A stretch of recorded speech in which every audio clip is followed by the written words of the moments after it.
It's late, later than you meant it to be. Everyone else is asleep. You're at the kitchen table with a laptop open and a mug of something that went cold an hour ago. And you've got the calculator app up and you're doing the thing you do sometimes when nobody's watching. You're trying to figure out what it would actually take. Not to be rich, exactly. Just to be done. To not feel that low hum of worry every time you think about money. And somewhere in that still house you type a number. Now, I don't know you, but I'd bet almost anything I know the number you typed. It starts with a 1, and it's got 6 zeros after it. $1 million. It's the number everybody types. It's the number that sits at the back of nearly every mind in the developed world as the finish line, the moment it all changes, the point where you exhale. And I want to tell you something that took me a long time to understand and that almost nobody says out loud, because it sounds like a downgrade when it's actually the opposite. That number on your screen is wrong. Not because it's too big to reach. Plenty of ordinary people get there. It's wrong because it isn't the number where anything actually changes. The moment your financial life genuinely transforms, the moment the machinery underneath it starts behaving in a completely different way, happens at 1/10 of that. It happens at $100,000. And the strange, almost cruel part is that almost nobody is watching for it. We've all got our eyes fixed so hard on that distant 7-figure horizon that we walk straight past the only threshold that ever mattered, barely noticing it, and then wonder for years why nothing seems to be happening. So here's what I want to do. I want to show you exactly why 100,000 is the real threshold. What physically changes when you cross it.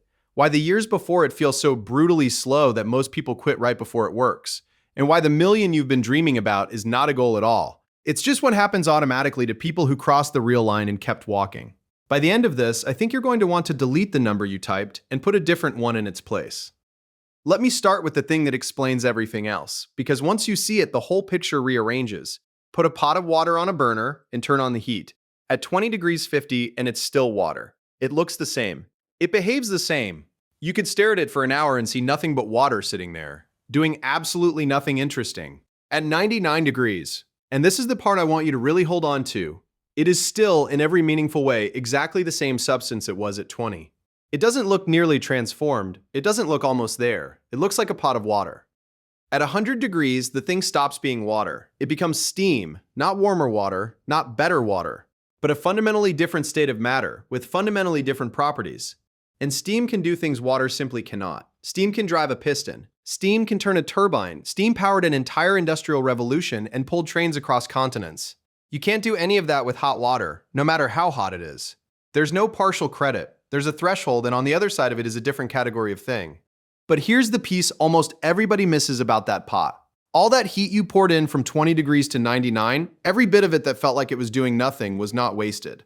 It was being stored. It was the entire reason the phase change was possible. The transformation at 100 degrees was paid for, in advance, by all those boring degrees where absolutely nothing appeared to happen. Money has a boiling point, and it isn't $1 million. For most ordinary people living ordinary financial lives, it sits right around 100,000. Below it, your money is water. It just sits there doing basically nothing, no matter how much of it you pour in.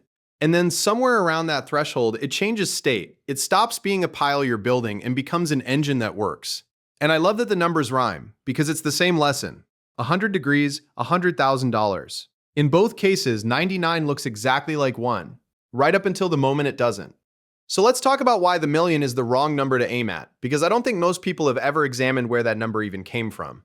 Here's the first thing. Nobody chose it. You didn't sit down and calculate that $1 million was the precise amount required for your particular life. You inherited it. The word millionaire entered the language a very long time ago. Back when $1 million represented a genuinely staggering, almost aristocratic fortune. The kind of money that put you in a different social class entirely. Picture an old newspaper headline. A mansion gate, a black car rolling up a long driveway. That word burned itself into the culture, and it never left even as inflation hollowed out what it actually means. $1 million today does not buy what $1 million bought your grandparents. It's a perfectly good sum of money, but it is not the untouchable fortune the word still implies in your head. You are chasing a target that was calibrated for a world that stopped existing decades ago, and you're chasing it because a word stuck. Here's the second problem, and it's the serious one. $1 million, for most people starting from nothing, is so far away that it doesn't function as a goal at all. It functions as a fantasy, and fantasies and goals produce completely different behavior. A goal makes you act. A fantasy makes you daydream and then feel bad. When you're sitting at that kitchen table with $4,000 saved and you're looking at $1 million, the gap is so enormous, so absurd, that your brain files the whole thing under not really going to happen. And then you close the laptop and nothing changes. The number is too big to move you. It's decoration. And that leads to the third problem, which is genuinely destructive. When the gap between where you are and where you're aiming is that vast, ordinary methods look pointless. Saving $500 a month feels laughable against a $1 million target.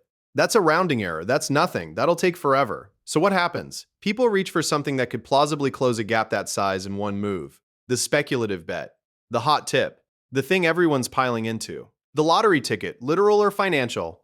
Picture someone staring at a phone full of flashing charts, hoping one wild trade can do what boring saving seems too slow to do. The $1 million target doesn't just fail to motivate people, it actively pushes them toward the exact behaviors that guarantee they'll never get there, because it makes the boring, reliable path look absurd by comparison. But here's the real reason to stop aiming at it, and this is the reframe I want you to walk away with. The million is not a target. It's a consequence. It is what happens more or less automatically to people who cross the real threshold and simply keep doing what they were already doing. Nobody who reaches $1 million through ordinary saving got there by aiming at $1 million. They got there by crossing 100,000 and then not stopping. The million takes care of itself. The 100,000 is the only part that requires you. So let me show you the math, because this is where it stops being a nice metaphor and starts being arithmetic you can check yourself. Say you're saving $1,000 a month, and your money is earning a long-run average of about 7% a year after inflation, roughly what a broad, boring, diversified portfolio has historically returned over long stretches. Though, I want to be honest that it's an average across decades, not a promise. And plenty of individual years are flat or deeply negative. In the early days, your returns are essentially irrelevant. Look at what happens when you've got $10,000 saved. A 7% year on $10,000 earns you $700. $700 across an entire year. You save more than that in 3 weeks. Your money's contribution to your own progress is functionally a rounding error. You are the entire engine. Every bit of movement in that account is you, hauling it forward by hand. And that is exactly what it feels like, pushing a heavy thing uphill and getting no help whatsoever. At $50,000, a 7% year earns about $3,500. Better, that's around $290 a month. It's finally noticeable, but you're still doing more than 3/4 of the work yourself. Now cross 100,000. At $100,000, a 7% year earns you $7,000. Sit with that number for a second, because it deserves it. $7,000 a year is about $580 a month, arriving in your account produced by nothing but the money that's already there. You didn't work an hour for it. You didn't earn a raise. It simply showed up because you crossed a threshold. And here's the phase change stated as plainly as I can. At $100,000, your money starts contributing about as much to your progress as you do. If you're saving $500 a month, a completely realistic number for a lot of people, then at roughly $85,000 your money is matching you exactly, dollar for dollar. It has become a second saver, sitting beside you, putting in the same effort you are, without ever getting tired or needing a raise or having a bad month. Around $100,000, for a very typical saver, the money genuinely starts pulling its own weight. That is not a motivational metaphor. That's just the arithmetic of 7%. Below that line, you are the engine and the money is cargo. Above it, the money is an engine too. Different state of matter. That's the boil. Now watch what that does to time, because this is the part that should genuinely startle you. Saving $1,000 a month at 7%, it takes you about 6 years and 8 months to go from 0 to 100,000. Almost 7 years of your life. 7 years of showing up every month. And at the end of it, you've got the first 100 grand. Getting from 100,000 to 200,000? 4.5 years. Same contributions. Same market, the identical $100,000 arrives roughly 2 years faster. Purely because the money is now helping. 200 to 300, 3 years and 5 months. And now the number that should end this debate forever. Going from 900,000 to $1 million, that final 100,000, the one that gets you across the line you've been dreaming about at your kitchen table, takes about 16 months. 16 months versus nearly 7 years for the first 100,000. It's the same amount of money, the exact same $100,000. And it arrives 5 times faster. Let me put the whole journey in one frame. At $1,000 a month, going from 0 to $1 million takes roughly 27.5 years. And the first 100,000 of it, a tenth of the money, eats nearly 7 of those years. A quarter of the entire journey spent acquiring a tenth of the destination. That's how brutally front-loaded this is. The first tenth is a quarter of the work, and the last tenth takes 16 months. So when people say the first 100,000 is the hardest, they're not being poetic or encouraging. They're describing a measurable property of compound growth. Charlie Munger, Warren Buffett's longtime partner, made this point famously and much more bluntly. He said the first 100,000 is brutally hard, and you simply have to grind your way to it. He was right, and the arithmetic is why. Which brings us to the most important question in this whole story. If the first 100,000 is where all the difficulty is concentrated, and everything after it accelerates, Why does almost nobody make it? And the answer is not laziness, and it isn't income. It's that the pre-boil phase is psychologically almost perfectly designed to make you quit. Think about what those first years actually feel like from the inside. You commit, you set up the automatic transfer, you start putting money away every single month, and you give up things to do it. And then you watch the account, and it moves by exactly what you put in and nothing more. You put in 1,000, it goes up 1,000. You put in another 1,000, it goes up another 1,000. Month after month after month, the only thing moving that number is you. There is no feedback. There is no reward. There is no sign whatsoever that any of this magical compounding everybody talks about is actually real. That's 99 degrees. It looks exactly like 20 degrees. And every instinct in your body is screaming that it isn't working. So people quit, not dramatically. They just conclude that this is too slow, that they'll never get there this way, that the whole thing must be a scam or must only work for people who started with money, and they go looking for something with visible motion, something that moves now. And that's the tragedy, because the heat was working the entire time. It was being stored. Every one of those boring, unrewarding degrees was buying the phase change. They just walked away from the pot at 98. There's a second, subtler thing happening too.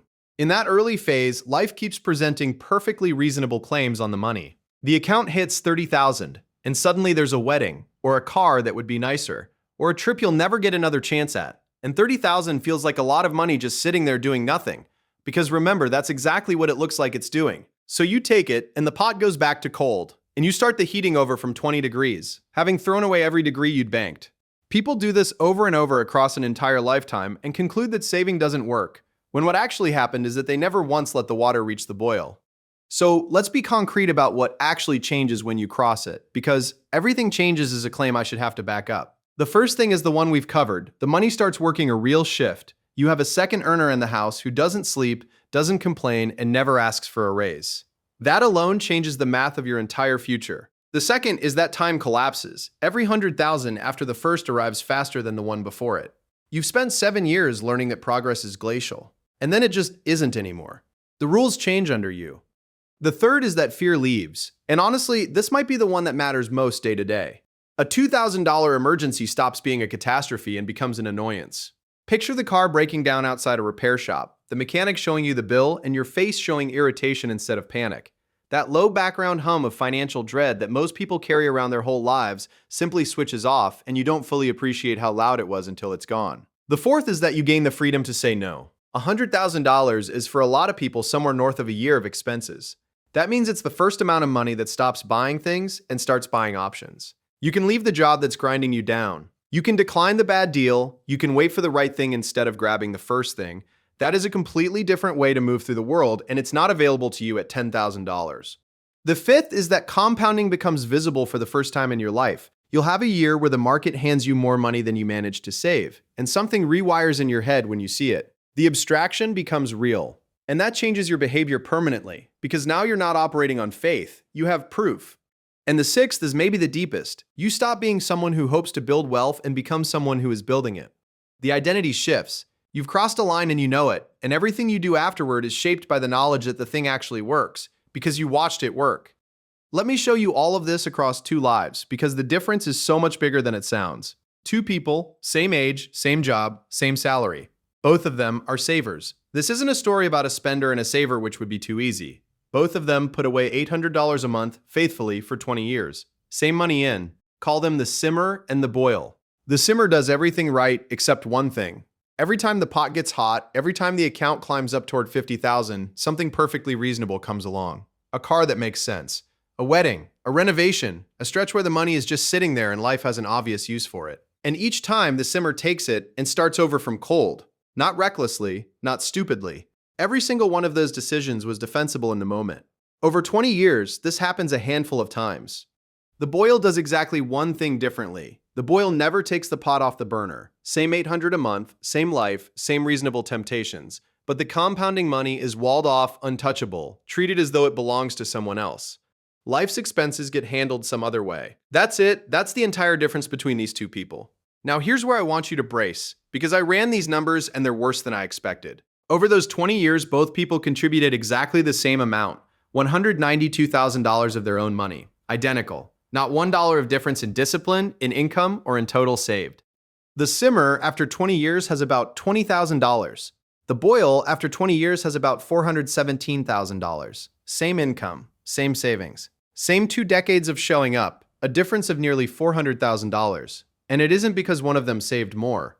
It's because one of them let the water reach 100 degrees and the other kept pouring a pot out at 90.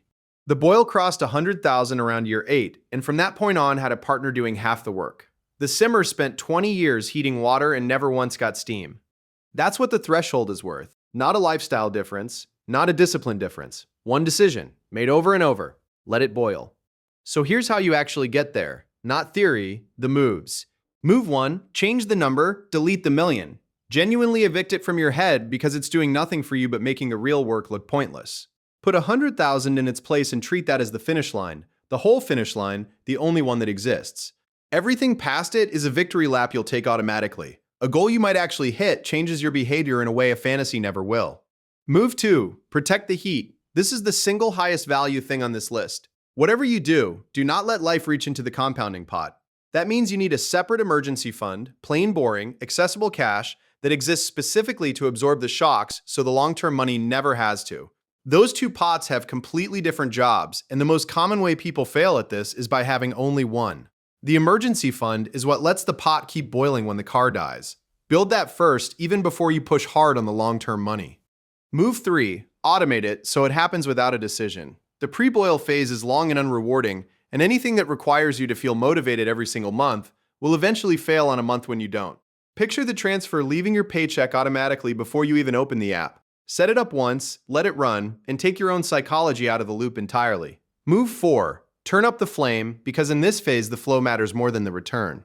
This is the part people get backwards. When you have $8,000 saved, a brilliant investing year, and a mediocre one differ by a few $100s, it is almost irrelevant.